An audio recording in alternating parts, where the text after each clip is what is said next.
What's up, fam? What's up? So, was out here just having some lunch and saw this video, and I figured, I should make a little video myself talking about it. And I wrote down the quote so I don't get it wrong because it was really interesting. And it said, the level of the test shows the level of the trust. And I've talked about, multiple people here that were tested, but it brought me back to, like Abraham, right? He was promised that he'd be the father of many nations. So when God gave him Isaac and then told him to sacrifice Isaac, it's a level of trust. If you go before that, when God told Abraham to leave, the country he was from, right, to go somewhere else to a foreign land, God didn't tell him, okay, you're gonna go to a specific spot, and go here and there. No, he just said, pick up your stuff and go and move. And he had to trust him with that. The level of trust that you have to have, right, in knowing that God is gonna provide for you in this new land, that God's gonna provide for you in this new region is massive, right? That's a massive test, but God trusted him, right? That he said that God says, in the word, the Bible says the word that Abraham was considered a friend of God, right? We go to King David, right? He was told he's gonna be king. That's a big thing to be trusted with, be trusted upon, that you're gonna be a king. But then what was faced with him? He had to then go back to the field, right? It's not like he went from, being anointed then to going straight to the kingdom. No, he went back to the field. That's a level of trust of thinking like God already told something. God spoke something into your life, right? And I don't know if something like this has happened to you where you're called to do some great things. You're called to do, these great things that are going to impact the world, but it's not your time yet, right? And I've talked about it since the very first podcast. If you rush it, you'll ruin it, right? And thinking about that, after he went back to the field, which was for me his first test, right, and of his character, he could have gone back like, oh, how are we talking about, Father, my brothers, you need to go and worship, you need to go and, take my orders, come and be the king. No, he was first got to test in humility and understanding in his character of like, okay, I'm called to do this, but it's not my time yet, right? They need to go face Goliath, a physical giant, right? The Bible says he's about 9 feet tall. So he had that go, against him now. So now he has, a character thing that he had to go in battle, and plus lions and some bears. They need to go and, combat, Goliath, a literal giant that he had to come, he had to go against. The level of your test is the level of your trust. He trusted God and like, what, Lord, you're gonna help me through this. With the stone, he took him out. There's so many other, things. Peter walking on water, right? The level of trust, right? The test was walking on water, defying physics, defying what's human nature and walking on water. But he trusted God. He's like, all right, God, you know what? If this is you, call me to walk out. And God just gave him one quick, response. Come. And he did it. Sometimes we're here looking for these, magnificent and great and like stars, to align properly. Excuse me. And, we have a voice from God, an audible voice. Maybe, Lord, if this is from you, can it be that, they come by, in a white shirt with the blue hat? No, man. Sometimes God's just like, go. Come, don't, not right now, right? And it really, falls on us to trust him, right? To trust him that no matter what happens, he's gonna be there for us. To trust him that whatever circumstances might have come up, whatever circumstances might try to, interject into our lives, right? The enemy can't destroy you, so he'll distract you. Yeah, I want to repeat that one more time, just in case you weren't listening. If the enemy can't destroy you, which he can't, he'll try to distract you. He'll try to get you off the path. He'll try to get you, worrying about other things. He'll try to get you thinking like, oh, you know what? Hey, no one else has done this in your family. Oh, hey, you know what? Hey, this is a big thing. Hey, this is a big investment. This is a big task. This is a big deal, right? Maybe you can't do it. Maybe you're not up for it. But he's just trying to distract you from the calling that God has over your life, right? The Bible says that when Jesus died on the cross, he said, it is finished. Finished means finished. Right? So whatever insecurity you might have, it was finished on the cross. Whatever, thing you think of like, oh, well, I'm not qualified, that was all finished on the cross. God took all that. He bore all that so you wouldn't have to. So when Jesus says it is finished, right? Done is done. So when the enemy tries to go and put these negative things into your mind, when the enemy tries to go and tell you that you're not good enough, that you're not worthy, that you're not on amount to anything, that you're dreaming way too big, remind him that it is God that gave you that dream. It is God that places that inside your heart. So who is he to say, right?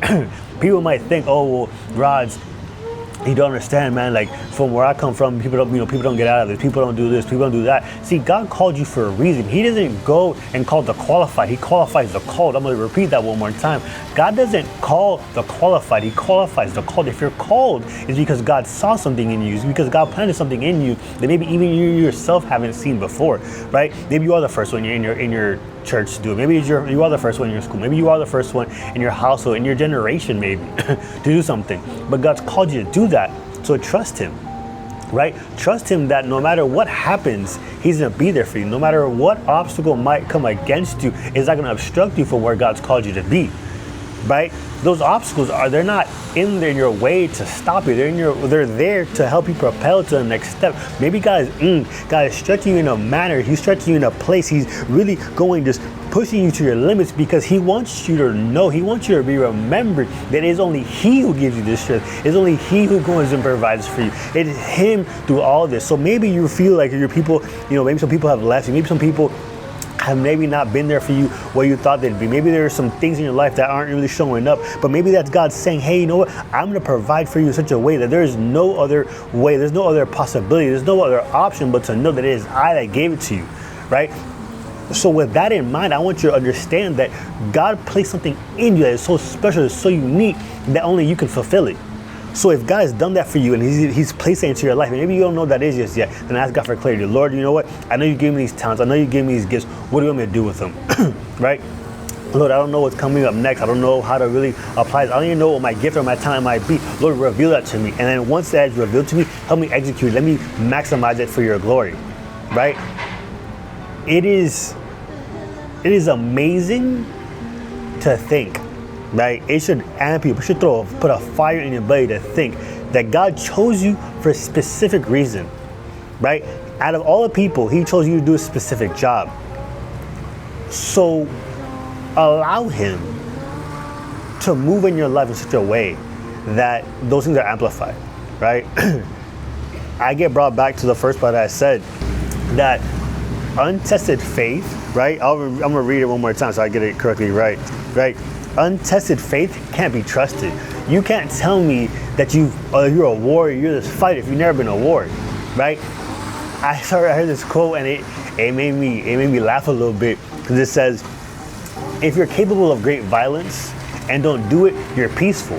But if you're not capable of violence, you're not peaceful, you're harmless.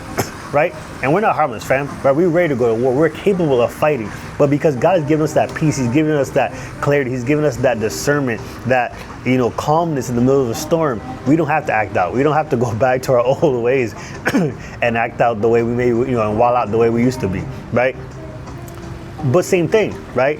You're a warrior because you've been to war, right? You're a survivor because you've gone through something, came out of that. There's this song by Maverick City Music.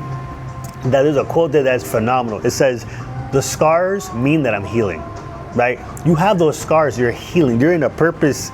There's a purpose in your life that they even try to take out, but he couldn't stop you, right? Those scars tell stories, right? And I'll talk about that in a later podcast.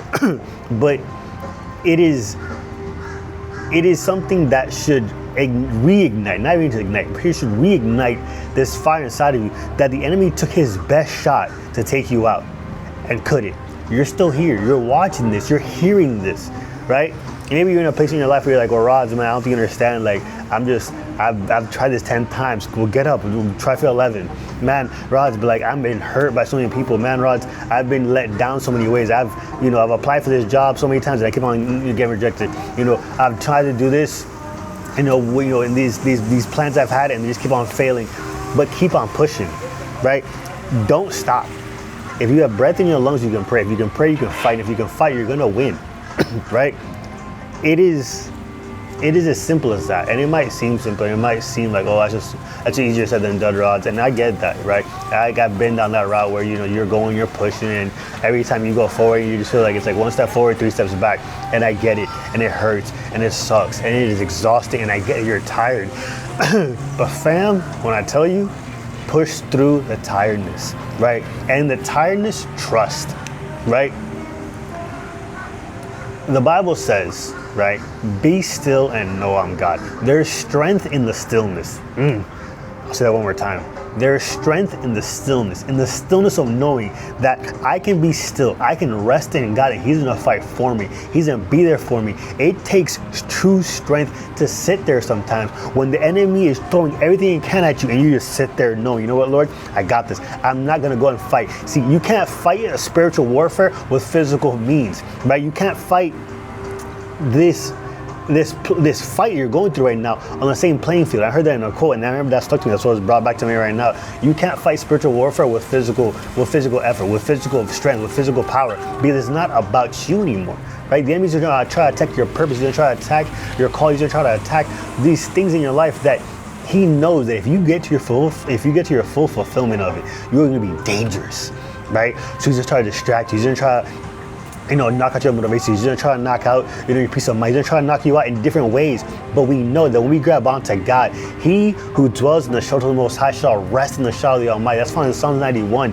And it's because when you are living proof of God's mercy and His grace, it is a threat to the enemy, because now people see what you've gone through. People see the things that have happened against you, and you're still smiling.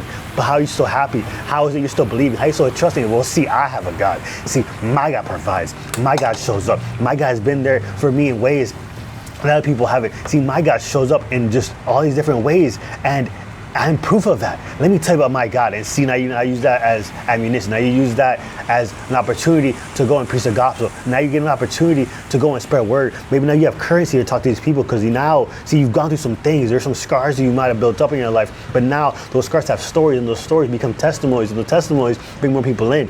You see how this all works out. You see how much of a threat you are to the enemy, right? Fam, don't give up.